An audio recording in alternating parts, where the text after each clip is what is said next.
আমার ছেলে হাফেজ আবু বকর সিদ্দিক খাদ্য শেষ করেছে। সকলের কাছে দোয়া চাই, সকলেই তাহাজ্জুদের মধ্যে দোয়া করবেন যেন এটা আল্লাহ তাআলা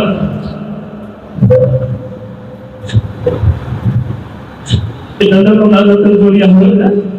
এখানে আবু বকরের দাদাও আছে, মূলত দাদাই সমস্ত কিছু আবু বকরের পরিচালনা করেন।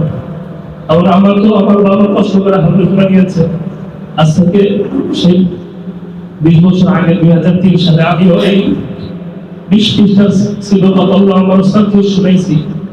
আমার উস্তাদ হাফেজ কারি ইব্রাহিম সাহেব দুর্বল মাদ্রাসা মোহাম্মদী, উনিও গুরুতর অসুস্থ, সবাই দোয়া করবেন।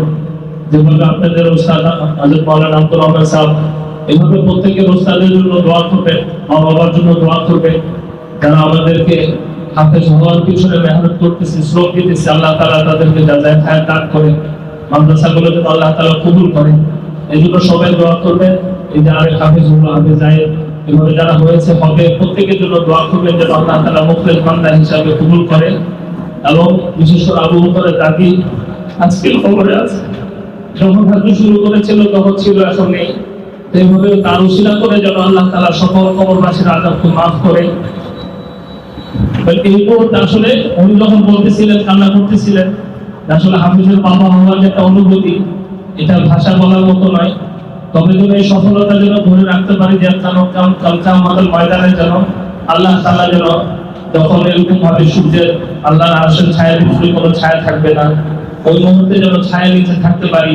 হাফিজের বাবাকে যে মুকুলের কাজ পড়ানো হবে ওটা যেন করতে পারি, এবং যেন সকলে এই আমলটা করতে পারে, সেজন্য আমরা সবাই দোয়া করব। মাদ্রাসার জন্য দোয়া করবো, উস্তাদদের জন্য দোয়া করবো। আর আল্লাহ তাআলা যেন সমস্ত ফিতনা থেকে মাদ্রাসাকে হেফাজত করে, কওমি অমলকে হেফাজত করে। আর আল্লাহ তাআলা যেন ইসলামী শাসনতন্ত্র খেলাফতের আশীর্বাদ যেন কায়েম করে, জন্য আমরা সবাই দোয়া করবো। ওয়া মা তাওফীক ইল্লা বিল্লাহ।